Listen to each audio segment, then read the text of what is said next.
안녕하세요. 저는 홀로 과일 가게를 운영하며 살고 있는 40대 여자입니다.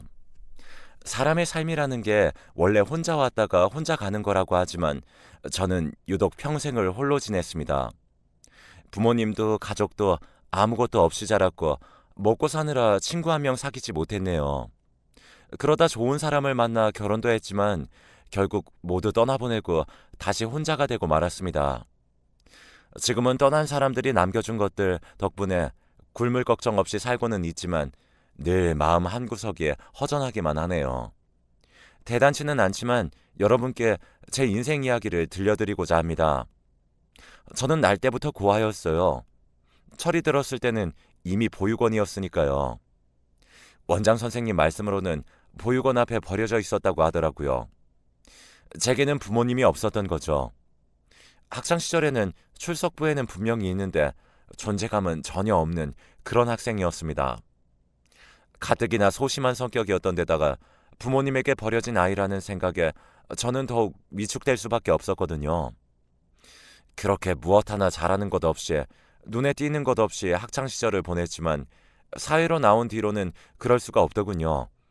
당장 먹고 살아야 했으니까요. 그래서 일을 시작했습니다. 처음에는 달리 배운 게 없어서 식당 일을 주로 했어요. 요리도 할 줄 몰라서 식당을 청소하고 접시를 닦는 일을 주로 했습니다.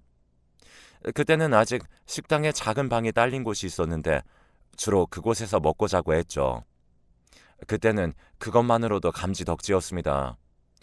보육원을 나올 때 받았던 400만 원도 안 되는 지원금으로 월세방 하나 구하기도 힘들었으니까요. 그렇게 식당에서 1년 정도를 일했습니다.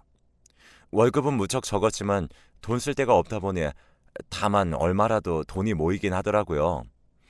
그때는 그 재미로 살았어요. 그래도 제게 우연한 기회가 찾아왔습니다. 식당에 온 손님이 지방에 있는 자기 공장에서 일해볼 생각이 없냐고 하시더라고요. 포장 용기를 만드는 중소기업이었는데 일손은 부족한데 사람을 구하지 못해 고생이라고 하시면서 작지만 기숙사도 있으니 언제든지 오라고 하셨어요. 가만히 얘기를 들어보니 당시 내 형편에는 너무 좋은 조건이었기 때문에 당장 식당 생활을 정리하고 공장에서 일을 시작했죠. 공장 일은 생각보다 힘들었습니다. 저는 공장이라고 하면 기계가 막 돌아가고 그 사이를 왔다 갔다 하기만 하면 되는 건 줄 알았는데 의외로 사람 손이 많이 필요하더라고요. 그래도 저는 오히려 즐거웠습니다. 식당 일은 아무리 해도 그저 아르바이트일 뿐이었지만 그 공장에서는 어엿한 정직원이었고 열심히 하면 가끔 성과급도 나왔으니까요. 게다가 경력이 쌓이면 승진할 수 있는 번듯한 직장이었습니다. 아무것도 가진 게 없던 제게는 너무나 과분한 곳이었어요. 그래서 더 열심히 일했습니다. 그런데 그런 저의 모습을 과장님 한 분이 좋게 보셨었나 보더라고요. 밥은 먹었냐며 점심을 사주시기도 하고 간혹 저에게 선물을 사주시기도 했습니다. 당시엔 제가 너무 어리고 경험이 없어서 과장님이 제게 마음이 있다는 것도 몰랐어요. 하지만 아무리 바보라도 무려 1년이나 저에게 정성을 쏟는 과장님의 마음을 모를 수가 없었습니다. 과장님은 잘생기지도 않았고 돈이 많은 것도 아니었어요. 하지만 성실하고 다정한 사람이었습니다. 저보다 10살이 많았지만 그런 건 상관없었어요. 저는 22살이 되도록 혼자였고 그 무엇보다 마음 붙이고 살 가족을 원했거든요.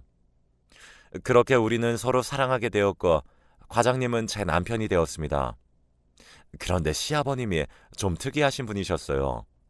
시어머님은 남편이 철도 들기 전에 돌아가셨고 그 뒤로 쭉 혼자 남편을 키워오신 분인데 처음 인사드리러 간 자리에서 제 모습을 보더니 사색이 되시더라고요.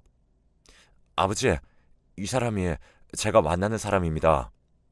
처음 뵙겠습니다. 여러모로 부족하지만 잘 부탁드려요. 나름대로 정중하게 인사를 드렸지만 아버님은 귀신이라도 본 것처럼 아무 말씀이 없으셨습니다. 아버지, 갑자기 왜 그러세요? 이 사람이 인사드리잖아요. 어, 아, 그래. 내가 잠시 딴 생각을 했구나, 그래. 아, 둘이 결혼하겠다고? 아, 그래, 그렇게 됐구나. 네? 아버지, 그렇게 됐다니 그게 무슨 말씀이세요? 아, 아무것도 아니다. 그날은 저도 처음 아버님을 본 터라 긴장되고 정신이 없었지만 아버님의 반응이 영 찜찜하긴 했어요. 그래도 아무런 반대 없이 저희 결혼을 허락해 주셔서 그냥 넘어갔습니다. 그런데 이상한 건 그날만이 아니었어요. 무사히 결혼식을 마치고 신혼여행을 다녀온 후 인사를 드리러 간 날도 그랬죠. 그날은 인사를 드리러 간 자리이기도 했지만 분가하겠다는 말씀을 드릴 참이었거든요. 저는 괜찮다고 했지만 남편은 가정을 꾸렸으니 분가하는 게 맞다고 생각했거든요. 하지만 아버님은 극구 반대하셨습니다. 이 드넓은 집에서 혼자 살라는 말이냐며 거의 생떼를 쓰시더군요. 사실 아버님의 형편이 나쁜 건 아니었어요. 지방이라 대단한 건 아니었지만 그래도 아버님 명의로 된 건물이 있었거든요. 3층짜리 작은 건물인데 1층에서 오랫동안 과일 가게를 운영하셨어요. 2층은 다른 사람에게 세를 주고 3층에서 살고 계셨죠. 그래서 아버님은 금전적으로 전혀 부족한 게 없으셨습니다. 하지만 아버님은 돈보다 마음이 허전해서 그런 거라고 하셨어요. 그 얘기를 듣는데 마음이 좀 그렇더라고요. 제가 워낙 외롭게 자라서 그런지 아버님의 마음이 조금은 이해되기도 했고요. 그래서 조심스럽게 남편을 설득했습니다. 저도 고아로 자라서 가족이 더 많았으면 좋겠다고 친아버지처럼 모실 테니 걱정하지 말라고 얘기했어요. 그렇게 저희 식구는 같은 집에서 살게 되었습니다. 하지만 말이 같이 사는 거지 가족 모두가 함께하는 시간은 그렇게 많지 않았어요. 결혼 후에도 남편과 저는 공장에서 일을 했고 아버님도 늦은 시간까지 가게를 보셨거든요. 하지만 아버님은 꼭 아침 식사만큼은 다 같이 한다고 하셔서 그 시간에는 다 같이 식탁에 앉았어요. 덕분에 저는 다른 친구들보다 좀 더 일찍 일어나 식사를 준비했고요. 그게 싫다거나 하진 않았습니다. 다만 제가 요리를 해본 적이 없어서 그게 걱정이었죠. 아름아름으로 콩나물국이나 계란찜 정도는 할 수 있었지만 매번 그것만 내놓을 수도 없어 늘 고민이었어요. 그런데 하루는 아버님이 저를 부르시더니 봉투 하나를 주시더라고요. 아가, 매일 반찬하기 힘들지? 뭘 할지 고민도 될 테고 괜히 밥상 차린다고 고민하지 말고 이걸로 사다 먹자. 근데 혹시 제가 만든 반찬이 입에 안 맞으셔서 그러세요? 아직은 제가 좀 서툴지만 더 열심히 노력할게요. 아니다. 아, 그런 거 아니야. 난 그냥 네가 퇴근하고 늦게 반찬 만들고 아침에 일찍 일어나서 밥 차리고 하는 게 너무 힘들 것 같아서 그런 것 뿐이다. 괜한 오해하지 마라. 아버님은 절대 아니라고 하셨지만 그 말씀이 고지고대로 들리진 않았습니다. 제가 만든 반찬이 오죽 맛이 없었으면 돈까지 주시면서 저런 말씀을 하실까 싶기도 했고요. 하지만 아버님은 끝까지 아니라고 하시더군요. 그저 저 고생하는 게 안타까워서 그러신 거라고만 하셨어요. 마음 같아선 아버님이 만족하실 만한 음식을 내놓고 싶었지만 그럴 실력이 되지도 못하니 어쩔 수 없이 반찬은 시장에서 사다 먹게 되었네요. 그때부터 좀 이상하다는 생각을 하긴 했습니다. 아무리 시대가 바뀌었다지만 시아버지가 그렇게 며느리를 걱정하는 게 좀 과하다고 느껴졌거든요. 아버님은 요리뿐만이 아니라 청소도 도맡아 하셨어요. 밖에서 일하는 사람이 집안까지 신경 쓰면 힘들어서 어떡하냐며 가게를 보시다가 틈나는 대로 집을 청소하시더라고요. 거기다 주말에는 밥 차리느라 고생하지 말고 나가서 먹자며 밖으로 나가셨습니다. 반찬도 모두 사다 놓은 터라 밥만 해서 차리면 되는데 아버님은 그것조차 못하게 하시더라고요. 게다가 저도 잊어버린 제 생일에는 남편보다 더 좋은 선물을 주셨어요. 제가 평생 처음 가져보는 명품 가방을 받고 어쩔 줄 몰라 하고 있으니 보다 못한 남편이 결국 한마디 하더군요. 아버지, 아무리 며느리가 예쁘셔도 그렇지 그렇게 비싼 가방을 사주시면 남편인 저는 뭐가 돼요. 음, 시아버지가 며느리한테 좋은 가방 좀 사주겠다는데 거기다 네가 왜 그러냐? 아무리 그래도 이건 좀 그렇잖아요. 세상에 무슨 가방이 300만 원이 넘는걸? 어허, 새아가 들을라. 어, 너 모른 척하고 있어. 아휴, 누가 보면 며느리가 아니라 딸들이신 줄 알겠네요. 아니, 이건 딸보다 더하지. 저 같으면 딸이 아니라 애인이라도 이렇게 비싼 거 못 해주겠네요. 어허, 애인이라니. 이놈이 큰일 날 소리를. 허튼 소리 그만하고 얼른 나가. 듣지 않으려고 했지만 제대로 다치지 않은 문틈 너머로 두 사람의 대화가 모두 들렸습니다. 특히 애인이라는 말에 당황하시던 아버님의 목소리가 유난히 잘 들리더라고요. 사실 저도 아버님의 선물은 잘 이해가 되지 않았거든요. 아무리 아버님이 금전적으로 그다지 부족하지 않으시다고 하지만 가방 하나에 300만 원이 넘는 걸 사실 정도로 풍족하진 않으세요. 그런데 그런 어마어마한 걸 며느리 생일이라고 선물로 주시다니 감사하기도 했지만 부담이 훨씬 큰 것이 사실이었습니다. 그 뒤로도 아버님은 제가 느끼기에도 과할 정도로 절 예뻐해 주셨어요. 가끔 일이 있어서 낮에 아버님의 가게에 가면 거의 매번 손님들에게 제 얘기를 하고 계시더라고요.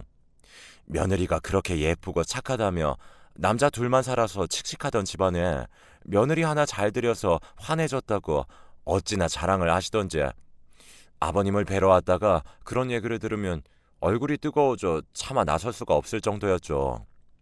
그러던 어느 주말이었어요. 우리 공장은 주말엔 대부분 쉬지만 그날따라 일이 생겨서 남편만 회사에 출근하고 저와 아버님만 집에 있었습니다.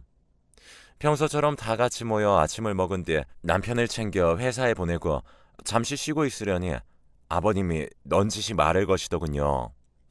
얘야, 너 혹시 오늘 할 일 있니? 아니요, 딱히 할 일은 없는데요. 그래? 그럼 모처럼 우리 둘만 있는데 점심은 좀 멀리 나가서 맛있는 것 좀 먹자꾸나. 네? 멀리라면 얼마나 걸리는데요? 얼마 안 걸려요. 나도 맨날 가게 집 하면서 살았더니 바람이라도 좀 쐬고 싶어서 그런다. 왜? 싫으냐? 아니요. 어딘지 말씀해 주시면 제가 모실게요. 아니다. 운전은 내가 할 테니 넌 그냥 같이만 가다오. 남편이 출근하기 전까지도 아무 말씀도 없으시다가 갑자기 나가자고 하시는데 좀 이상하긴 했어요. 하지만 언젠가부터 매 주말마다 외식을 하고 있었기 때문에 이번에는 그냥 좀 멀리 가고 싶으신가 보다 하고 말았습니다. 그리고는 곧장 채비해서 아버님이 운전하시는 차를 타고 밖으로 나갔습니다. 아버님이 데려가신 곳은 차로 1시간 정도 떨어진 시내 번화가였어요. 아버님은 그곳에서 가장 유명한 백화점에 주차하시고는 저를 데리고 안으로 들어가셨습니다. 아버님, 갑자기 여기 백화점인데 왜? 내 가만 보니 도저히 안 되겠더라. 너 옷은 제대로 사는 거니? 가만 보니 옷이 너무 없는 것 같은데 아무리 결혼했어도 여자애가 그렇게 옷이 없으면 쓰겠니? 이왕 나왔으니 이것저것 좀 골라봐. 아니에요. 저 정말 괜찮아요. 필요하면 제가 살게요. 네가 안 사니까 내가 이러는 게지. 부담스러워할 필요 없다. 내가 사주고 싶어서 그런 거니까 너는 그냥 나 따라다니면서 마음에 드는 옷 고르기만 해.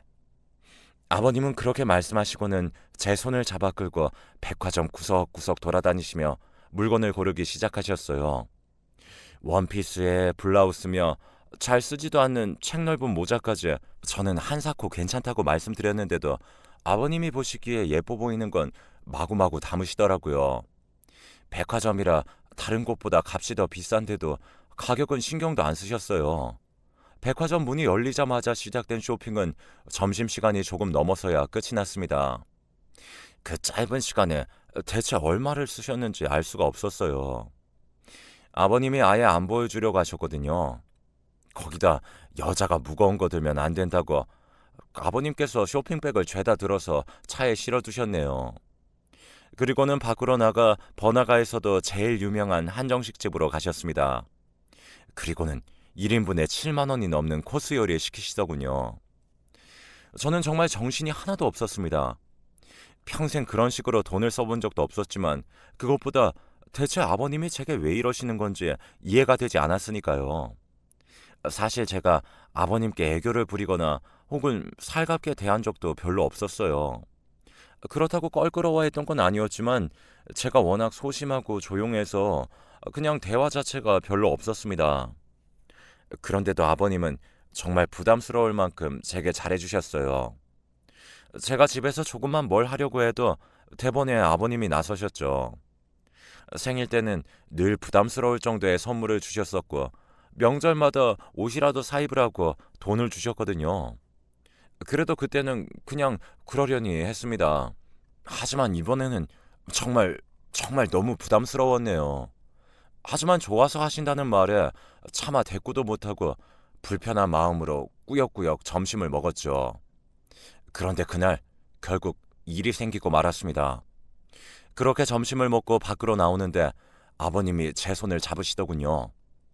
어, 아버님, 그냥 언젠가는 한번 잡아보고 싶었다. 왜, 싫으냐? 아니, 그런 게 아니라 대체 아버님이 왜 이러시는 건지. 마음은 싫었지만 그렇다고 손을 뿌리치지도 못해서 어쩔 줄을 몰라 하고 있는데 저쪽에서 익숙한 목소리가 들렸어요.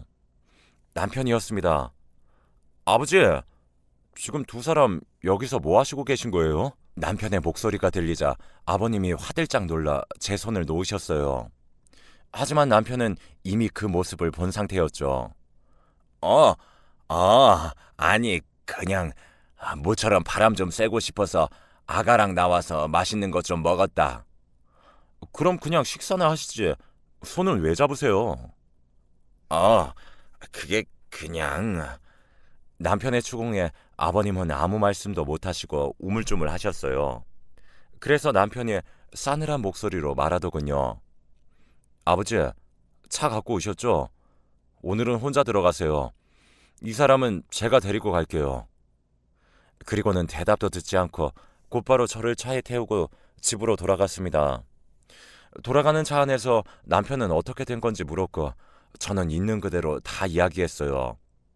그러자 그 순하고 우직한 남편이 귀까지 붉어질 정도로 화를 내더군요. 다 늙은 양반이 며느리에게 뭐 하는 짓이냐며 흥분했습니다. 저는 오는 내내 이러다가 사고라도 나면 어쩌나 노심초사해야 했죠. 저희가 집에 돌아오고 얼마 지나지 않아 아버님도 돌아오셨습니다. 아버지, 더는 안 되겠어요. 저희 조만간 집 구해서 분가하겠습니다. 예, 왜 그러냐? 내가 정말 남사스러워서 어디 말도 못하겠어요. 벌건 대낮에 며느리랑 그게 뭡니까? 아버지, 그동안 제가 욕정 좀 풀라고 말씀드릴 때는 한상코 싫다고 하시더니 왜 갑자기 이러시는 거예요? 저는 남편이 아버님에게 너무 심하게 말하는 것 같아 옆에서 계속 말렸습니다. 하지만 이미 흥분할 대로 흥분해버린 남편은 거칠 것이 없더군요. 자기 아버지인데도 매몰차게 몰아붙였으니까요. 하지만 아버님은 그저 침통한 표정만 지으신 채 아무런 말씀이 없으셨습니다. 뭐라고 말씀 좀 해보세요. 대체 왜 그러셨는지 이유라도 알아야 될 거 아니에요. 미안하다. 하지만 네가 생각하는 그런 일은 아니다. 제가 뭘 생각하는데요? 대체 뭐가 아니라는 거냐고요? 그건 미안하다. 아버지. 아버님은 뭔가 하실 말씀이 있는 것 같았지만 차마 밖으로 꺼내진 못하셨습니다. 하지만 그런 모습은 남편을 더욱 화나게 했죠. 결국 그날은 남편이 진탕 술을 마시고 난리까지 치고 난 뒤에야 간신히 마무리되었습니다. 다음날 남편은 곧장 집을 알아보기 시작했어요. 저와 남편 모두 월급이 많은 건 아니었지만 대출도 없었고 따로 돈 들어갈 곳이 없어서 집 하나 구할 정도의 돈은 있었거든요. 그렇게 일주일 만에 회사에서 그리 멀지 않은 작은 빌라를 점찍고 계약을 하려는데 마침 남편의 출장이 잡혔어요. 왜 하필 이럴 때 출장이냐며 가방을 끌고 집을 나가던 남편의 뒷모습. 그게 남편의 마지막 모습이었습니다. 남편은 출장 중에 교통사고를 당했어요. 교차로에서 신호를 무시하고 달려오던 트럭에 남편이 탄 택시가 받친 거죠. 하필 조수석을 들이받는 바람에 남편은 그 자리에서 즉사하고 말았습니다. 공장에서 일하다가 전화로 소식을 들었을 땐 정말 가슴이 처지고 하늘이 무너지는 것 같았습니다. 정말 좋은 사람이었는데, 어렵게 생긴 가족이었는데 그렇게 허망하게 가버렸다는 게 믿기지 않더라고요. 너무 정신이 없어서 장례를 치를 생각도 못하고 있었는데 다행히 회사 동료들의 도움으로 무사히 장례를 치를 수 있었습니다. 그때 너무 황당해서 주변을 돌아볼 정신도 없었어요. 그렇게 장례식을 마치고 남편을 추모공원에 안치한 뒤에 집으로 돌아오니 잔뜩 쪼그라들어 버린 아버지의 모습이 보이더라고요. 아버님은 한없이 슬픈 얼굴인데도 눈물조차 흘리지 못하고 계셨습니다. 그 모습을 보니 조금이나마 진정되었던 마음이 다시 무너졌어요. 저는 남편을 잃었지만 아버님은 하나뿐인 자식을 잃으셨으니 그 마음이 어떠실지 상상도 안 되더라고요. 그래서 저도 모르게 아버님의 손을 꼭 붙잡았습니다. 그랬더니 그때까지 억눌려 있던 아버님의 울음이 터져 나오더군요.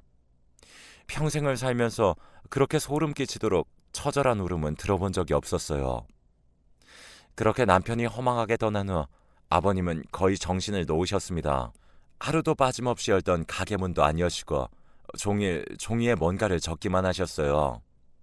옛날 분치고는 키도 크셨던 아버님인데 남편이 떠난 후로는 정말 주먹 한 줌밖에 안 될 정도로 쪼그라든 어깨로 방구석에 앉아 뭔가를 적으시다가 때때로 흐느끼셨습니다. 그 모습을 보면 저도 모르게 눈물이 흐르더군요. 그런 아버님을 도저히 내버려 둘 수 없어 회사를 그만두고 집으로 들어왔습니다. 회사를 그만둘 때 주변 사람들은 다들 저더러 미쳤다고 하더군요. 애도 없고 남편도 떠난 마당에 시아버지와 단둘이 살겠다는 거냐며 그냥 교통사고 보상금 가지고 재혼하라고 했죠. 저도 그게 맞다는 걸 왜 몰랐겠어요. 하지만 자식 잃은 부모의 울음을 듣고 나니 차마 저마저 떠날 수는 없었던 것뿐이었죠. 그렇게 정신을 놓은 시아버지를 모시고 대신 과일 가게를 운영하는 동안 시간이 흘렀습니다. 남편도 떠나고 세상에 의지할 사람 하나 없었지만 그래도 시간은 잘만 가더라고요. 그리고 막상 가게를 하고 보니 정말 만판치가 않았어요. 물건을 떼와서 진열하고 종일 가게에 앉아 늦은 시간까지 손님을 맞아야 했죠.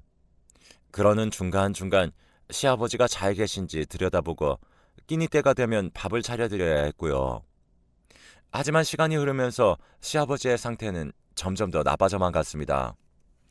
가뜩이나 줄어든 몸집은 식사를 제대로 하지 않아 더 쪼그라들었고 이제는 그나마 남아있던 정신도 때때로 오락가락 하실 정도였죠. 반면 아버님이 쓰시던 것들은 차곡차곡 쌓여갔어요. 처음에는 그저 하루에 몇 줄이었던 글이 쌓이고 쌓여 어느새 안방 구석에 허리 높이까지 쌓였죠. 그리고 그맘때쯤 결국 아버님은 쓰러지고 말았습니다. 아버님은 중풍이셨어요. 구급차를 불러 급하게 병원으로 모셔 수술까지 했지만 연로하신 데다가 건강까지 좋지 않은 상태로 쓰러지셔서 경과가 너무 안 좋았고 결국 몸의 절반에 마비가 오고 말았습니다. 오른쪽 신경이 마비되어 얼굴은 잔뜩 일그러지고 말까지 어눌해졌죠. 무엇보다 이제는 아예 거동을 하실 수 없게 되셨습니다. 병원에서는 길어야 일주일이라며 마음의 준비를 하라고 하더라고요. 그래서 급하게 가게 문을 닫고 아버님 곁을 지켰습니다. 참 못할 짓이더라고요. 병간호는 친부모도 힘들다고 하던데 그제야 무슨 말인지 절실히 이해됐습니다. 욕창에 생길까 때때로 뒤집어드리고 대소변도 받아들이고 그런 일이 기약 없이 길어졌다면 못 견뎠을 거예요. 하지만 마지막 가시는 길을 혼자 보내드리고 싶지 않아 한시도 떨어지지 않고 돌봐드렸습니다. 그런데 모두 자는 깜깜한 밤이었어요. 지나다니는 간호사들도 잘 없는 시간에 아버님이 일어나시더라고요. 아버님, 왜 일어나셨어요? 아직 밤이에요. 좀 더 주무세요. 아버님은 뭔가 말씀을 하시려고 했지만 목소리도 작고 말도 어눌해서 도무지 알아들을 수가 없었어요. 그래서 가까이 가더니 갑자기 마비되지 않은 왼손을 뻗어 제 손을 잡으시더니 당신 가슴에 쑥 집어넣으시는 게 아니겠어요. 너무 놀라서 손도 빼지 못하고 입만 벙긋거렸습니다. 그런데 그 안에 웬 종이 쪼가리가 잡히더라고요. 아버님, 저보고 이거 보라는 말씀이세요? 제가 종이를 꺼내 여쭤보자 힘겹게 고개를 끄덕이시더니 지쳐서 다시 주무시더라고요. 저는 대체 뭔가 싶어 구겨진 종이를 펼쳐보았습니다. 그랬더니 그 안에 삐뚤빼뚤한 아버님의 글씨가 적혀 있더라고요. 공책을 읽어. 단번에 무슨 뜻인지 알 수 있었습니다. 지난 몇 년간 아버님이 쓰시던 공책을 읽으라는 뜻이었죠. 이 모든 일이 정리되면 꼭 읽겠노라 다짐했습니다. 아버님은 그 다음 날 아침 돌아가셨어요. 제게 쪽지를 전해주신 건 마지막 남은 기력이셨던 것 같더라고요. 남편을 떠나보낸 지 3년도 안 돼서 시아버지까지 떠나보내니 눈물도 나지 않더라고요. 장례식을 조촐하게 치르고 집에 돌아오니 텅 빈 집안에 또다시 저 혼자 남겨지게 되었습니다. 한참을 멍하니 앉아만 있었어요. 그러다 문득 아버님의 유품을 정리해야겠다는 생각에 방으로 들어갔다가 공책을 발견했습니다. 그리고는 뭔가에 홀린 사람처럼 처음부터 읽기 시작했어요. 아버님은 남편이 떠나고 곧바로 마음의 준비를 하셨던 것 같아요. 공책은 일종의 유언장 같은 거였습니다. 사실 너에게는 남편보다 3살 많은 시누이가 있었단다. 저는 너무나 놀랐습니다. 여태까지 남편에게 누님이 있다는 이야기는 들어본 적이 없었거든요. 그런데 갑자기 시누이라뇨. 하지만 그게 다 이유가 있었습니다. 네 남편이 태어나기에 한 해 전 네 시누이는 이름 모를 병에 걸렸다. 그때는 살림이 어려워서 큰 병원에 데려갈 형편도 아니었지. 결국 우리 부부는 첫 아이를 허망하게 떠나보내고 말았단다. 그땐 네 시어머니가 무척 위험했단다. 이미 네 남편을 임신한 상태에서 밥도 못 넘길 만큼 슬퍼했으니까. 결국 우리가 할 수 있는 선택은 모든 일을 없었던 걸로 아예 일어난 적도 없었던 일처럼 주는 것밖에 없었다. 남편보다 먼저 태어난 시누이. 하지만 병으로 고작 2살의 나이에 세상을 떠난 시누이. 시부모님은 남은 사람들의 행복을 위해 아예 없던 걸로 하기로 했던 겁니다. 그래서 남편도 모르고 있었던 거였죠. 그런데 아버님의 불행은 이것으로 끝이 아니었습니다. 남편이 태어나고 불과 2년 만에 이번에는 시어머님이 병으로 돌아가신 거죠. 아내는 마치 마음의 빚을 갚는 것처럼 먼저 간 첫째를 보살피러 가기라도 할 것처럼 네 남편을 낳더구나. 아마 첫째가 그렇게 떠난 후 이미 살아갈 이유를 잃은 상태에서 아들을 낳기 위해 살아갔고 아들이 무사히 세상에 태어나자 모든 것을 놓아버린 거겠지. 너무 슬펐지만 그래도 나는 살아야 했다. 가슴에 아내와 딸을 묻었지만 남은 아들을 위해, 네 남편을 위해 나는 살아야 했어. 아버님의 글을 읽는 내내 가슴이 미어지는 것 같았습니다. 첫째 딸을 허망하게 잃은 것도 슬픈데 시어머님까지 그렇게 떠나보낸 아버님의 심정이 어떠셨겠습니까? 그럼에도 남은 아들을 위해 씩씩한 척 살아오신 아버님이 너무나 안타까웠어요. 그런데 아들 녀석이 결혼하겠다고 데려온 사람이 너였단다. 너를 보는 순간 왜 그랬는지 떠나간 아내, 떠나간 딸이 떠오르더구나. 마치 이번이 마지막 기회라고, 먼저 떠난 사람들에게 보답할 수 있는 기회라고 말하는 것 같았지. 그래서 네가 부담스러워할지도 모른다고 생각하면서도 자꾸 너를 챙기게 되었다. 그건 한편으로는 보답이기도 했고 다른 한편으로는 내 속죄이기도 했다. 그제야 모든 것이 이해가 되었습니다. 아버님은 저를 보고 때로는 먼저 간 첫째 딸을, 때로는 어머님을 생각하며 그들에게 해주지 못했던 것들을 해주셨던 것이죠. 이미 떠나간 딸아이가 그리워도 그러면 안 되는 거였는데 네가, 그리고 네 남편이 어떻게 받아들일지 먼저 생각했어야 했는데 그리움이 너무 커서 하면 안 되는 일을 하고 말았구나. 그렇게 남은 아들마저 먼저 보내고 말았구나. 아가, 미안하다. 정말 너무나 미안하구나. 저는 그저 미안하다는 말만 잔뜩 쓰여있는 마지막 페이지를 보며 하염없이 눈물만 흘릴 수밖에 없었어요. 아버님의 마음을 헤아리지 못하고 부담스러워만 했던 자신이 너무나 미웠어요. 제가 좀 더 잘했더라면, 아버님의 마음을 헤아리고 좀 더 살갑게 대해드렸더라면 아버님의 공책을 읽고 나니 모든 것이 후회되어 공책을 붙잡고 몇 날 며칠을 눈물로 지새웠습니다. 그렇게 아버님이 돌아가신 지도 벌써 5년이라는 시간이 흘렀네요.